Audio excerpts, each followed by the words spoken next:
दोस्तों, क्या आप जानते हैं कि संसार में कुछ ऐसे भी कवच रहे हैं जिनके आगे स्वयं देवता, असुर और यहाँ तक कि महाबलशाली कर्ण का भी कवच फीका पड़ जाता था। ये कवच केवल सुरक्षा का प्रतीक ही नहीं था, बल्कि उनकी शक्तियां संपूर्ण ब्रह्मांड को भी हिला सकती थी। तो आप यहाँ से अंदाजा लगा सकते हो कि कर्ण की जो कुंडल और कवच थी वो कितनी अधिक शक्तिशाली थी। लेकिन आपको एक बात जानकर बहुत ही ज्यादा हैरानी हो जाएगी कि उनसे भी अधिक शक्तिशाली कवच और कुंडल थे। तो उनमें से जो नाम आता है वो मैं आपको बताऊंगा, बट वीडियो में अंत तक जरूर बने रहे, तभी आपको पता चलेगा कर्ण से अधिक शक्तिशाली कौन सा कुंडल और कवच था। तो फिर अगर वीडियो पसंद आती है तो वीडियो को लाइक जरूर कर देना और चैनल को सब्सक्राइब तो अवश्य कर देना। तो चलिए फिर शुरुआत करते हैं और हम जानते हैं कि कर्ण का जो कुंडल और कवच था उससे भी अधिक कौन सा ऐसा शक्तिशाली कवच आ गया जो कर्ण का फीका पड़ गया। कर्ण का जो कुंडल और कवच था वो फीका पड़ गया। तो उनमें से जो सबसे पहला नाम आता है वो ब्रह्म कवच के बारे में कहा जाता है। अब इसी में जो दूसरा कवच है उसका नाम है नारायण कवच। तो चलिए फिर अभी हम सभी कवच के बारे में जानते हैं। उनमें से जो सबसे पहला है वो कर्ण के कुंडल और कवच के बारे में जानते हैं। कर्ण का जो कुंडल और कवच था एक अलग प्रकार की दिव्य रचना थी। कर्ण का जब जन्म हुआ था तब उनकी माता कुंती ने भगवान सूर्यदेव का आह्वान किया था। सूर्यदेव ने कर्ण को जन्मजात रूप से ही कर्ण को कुंडल और कवच का वरदान दिया था। ऐसा बताया जाता है कि माता कुंती, जो कि पांडु की पत्नी थी, विवाह से पहले ही एक वरदान के कारण असमंजस में पड़ गई थी। उन्हें ऋषि दुर्वासा ने एक ऐसा मंत्र दिया था कि जिससे माध्यम से किसी भी देवता को बुला सकती थी। और साथ ही साथ उन्होंने सूर्यदेव को बुलाया। उनको पता था और उनको बस ऐसे चेक करना था कि ये जो ऋषि दुर्वासा ने उनको आशीर्वाद दिया वो सही है और वो काम भी कर रहा है कि नहीं। अब ऐसा बताया जाता है कि सूर्यदेव के आशीर्वाद स्वरूप से ही कर्ण का जन्म हुआ था और इसके साथ ही साथ उन्हें वो दिव्य कुंडल और कवच प्राप्त थे। तो आप यहाँ से अंदाजा लगा सकते हो कि जब माता कुंती ने इस कवच के बारे में खाली सोचा था और सूर्य भगवान के बारे में सोचा था कि उनको एक सूर्य देव जैसा पुत्र प्राप्त हो, तो वो जो ऋषि दुर्वासा ने उनको आशीर्वाद दिया था वो सफल रहा और वो सही कारगर साबित हुआ। अब ये जो कवच था केवल शारीरिक रक्षा का साधना ही नहीं था, मतलब ये अगर देखा जाए तो वो केवल शारीरिक रक्षा के लिए ही नहीं था बल्कि बहुत ही अधिक शक्तियां भी प्रदान करती थी। अब इसे कहा जाता है कि यह कर्ण की पहचान और उनकी दिव्यता का प्रतीक भी था। देवताओं ने इसे स्वयं अमृत से अभिषेक किया था। मतलब जब कहा जाता है कि ये कैसे बना था, तो अलग अलग देवताओं ने बना था और अलग अलग देवताओं ने इसको बहुत ही अच्छी तरीके से अमृत का प्रयोग करके बनाया था।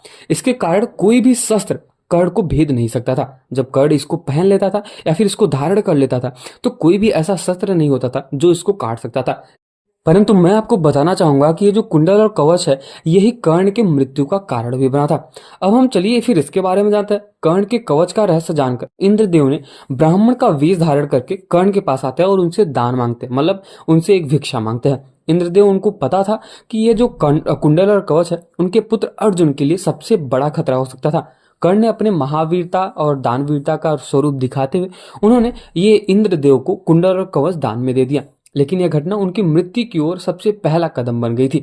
अब चलिए फिर अभी हम दूसरे कुंडल और कवच के बारे में बात करते हैं। वो हम कुंडल और कवच तो नहीं बोल सकते, लेकिन हम उसको कवच बोल सकते हैं। जो नाम आता है वो ब्रह्म कवच के बारे में। तो चलिए फिर अभी हम इसके बारे में बताते हैं। ब्रह्म कवच की कहानी कुछ इस प्रकार है। जो कर्ण के कवच है उससे भी अधिक शक्तिशाली और उससे भी रहस्यमयी है। अब ये जो कवच है वो रावण के पुत्र अतिकाय के पास था। मैं आपको बताना चाहूंगा कि अतिकाय रावण के 10 पुत्रों में से एक था।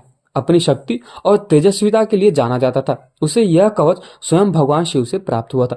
पौराणिक कथाओं के अनुसार जब रावण ने कैलाश पर्वत को उठाने का प्रयास किया था तब भगवान शिव ने प्रसन्न होकर यह कवच उन्होंने प्रदान किया था। यह कवच न केवल अतिकाय के अभेद बनाता था बल्कि उसमें असीम ऊर्जा का संचार भी करता था। अब ऐसा बताया जाता है कि ये जो कवच था वो किसी भी अस्त्र और शस्त्र के प्रभाव को पूरी तरह से समाप्त कर देता था। रामायण के युद्ध में जब अतिकाय ने इस कवच के साथ युद्ध भूमि में प्रवेश किया तो देवता और वानर सेना सभी लोग भयभीत उठे थे। यह कवच केवल भगवान शिव के त्रिशूल या भगवान विष्णु के चक्र से ही नष्ट हो सकता था। लेकिन अतिकाय की कहानी दुखद थी। भगवान श्री राम के छोटे भाई लक्ष्मण जी ने अतिकाय का अंत कर दिया था, क्योंकि उनको पता था कि अतिकाय के पास एक ऐसा कवच है जो इसको बहुत ही ज्यादा शक्तिशाली बना रहा है। तब यहाँ पे जो लक्ष्मण जी होते हैं वो ब्रह्मास्त्र का प्रयोग करते हैं और ब्रह्मास्त्र के आगे तो कोई टिक नहीं सकता। ठीक उसी प्रकार लक्ष्मण जी ने जब ब्रह्मास्त्र का प्रयोग किया तब अतिकाय की मृत्यु हो गई। अब इसी में जो तीसरा नाम आता है वो है नारायण कवच का। नारायण कवच, जैसा कि इसके नाम से ही बहुत ही अच्छी तरीके से पता चल रहा है कि ये जो कवच है वो भगवान विष्णु का दिव्य कवच है। यह कवच केवल उन व्यक्ति को मिलता था जिनके उद्देश्य धर्म और न्याय की रक्षा के लिए होता था। इसकी कथा हमें देवासुर संग्राम तक लेके जाती है। जब देवता और असुरों के बीच महाभयंकर युद्ध हो रहा था तो असुरों की शक्ति बढ़ने लगी। देवराज इंद्र और अन्य देवता असुरों के प्रहार से बचने के लिए भगवान विष्णु की शरण में जाते हैं। भगवान विष्णु ने उन्हें नारायण कवच का प्रदान किया। मतलब उन्होंने बोला कि ठीक है भाई, अगर आप लोग हार रहे हो और उनसे आप नहीं जीत पा रहे हो तो ठीक है, मैं आप लोगों को एक ऐसा कवच देता हूं जो आप लोगों की रक्षा करेगा। और यहाँ पर भगवान विष्णु ने इंद्र को इस कवच को धारण करने के लिए बोला ताकि वो असुरों को परास्त कर सके। यह कवच एक ऐसा दिव्य मंत्र भी था जिसे उच्चारित करते ही चारों ओर अदृश्य ऊर्जा का आवरण बन जाता था। अब ऐसा भी कहा जाता था कि नारायण कवच को धारण करने वाला व्यक्ति न केवल अदृश्य हो जाता था बल्कि उसे किसी भी प्रकार का शस्त्र या फिर मंत्र प्रभाव नहीं कर सकता था। यह कवच धर्म और अधर्म के युद्ध में एक निर्णायक कारण बना था। तो चलिए फिर अभी हम तीनों कवचों की तुलना करते हैं। मतलब जो कर्ण का कुंडल कवच था, उसके बाद जो ब्रह्म कवच था, उसके बाद जो तीसरा नारायण कवच था, उसके बारे में हम समझते हैं। अब सबसे पहले हम समझते हैं कर्ण के कुंडल और कवच के बारे में। अब इसको भगवान सूर्य ने दिया था। भगवान सूर्य के वरदान के कारण ये कर्ण को मिला था। अब इसमें अमोघ शक्तियां थी। मतलब इसको जो कोई भी धारण कर लेता था उसके अंदर बहुत ही शारीरिक शक्ति हो जाती थी और इसको धारण खाली कर्ण करता था। अब इसी में जो दूसरा आता है ब्रह्म कवच, वो भगवान शिव का आशीर्वाद था। किसी भी अस्त्र शस्त्र से अजय माना जाता था। जब कोई भी योद्धा इसको पहन लेता था तो समझो अजय और अमर ही हो जाता था। अब ये जो कवच था ये अतिकाय पहनता था। अब इसी में जो तीसरा नाम आता है वो नारायण कवच, भगवान विष्णु का वरदान, अदृश्य होने का ऊर्जा, उसके साथ ही साथ किसी भी हमले से सुरक्षा भी मिलता था। अब इंद्रदेव इसको पहनते थे और धर्मात्मा योद्धा, जो भी कोई योद्धा धर्म के लिए लड़ रहा है उसको ये पहन सकता था। अब इन तीनों कवच अपनी अपनी जगह में अद्वितीय और बहुत ही अधिक शक्तिशाली हैं। लेकिन अगर हम बात करें सबसे अधिक कवच कौन सा था तो नारायण कवच सबसे ऊपर माना गया है। इसका सबसे बड़ा कारण तो यह है कि यह केवल भौतिक अस्त्र शस्त्र से ही नहीं बल्कि किसी भी दैविक या फिर अलौकिक हमले से सुरक्षा करता था। तो आज की इस वीडियो में हमने जाना कि कर्ण के कुंडल और कवच के बारे में और ब्रह्म कवच के बारे में और नारायण कवच के बारे में। तो अगर आपको इन सब के बारे में पता था तो आप कमेंट सेक्शन में जरूर बता सकते हैं, और अगर आपको नहीं पता था तो आप ये जानने के बाद ये बता सकते हो कि आपको कौन सा कुंडल और कवच या फिर कवच कौन सा सबसे ज्यादा पसंद आया।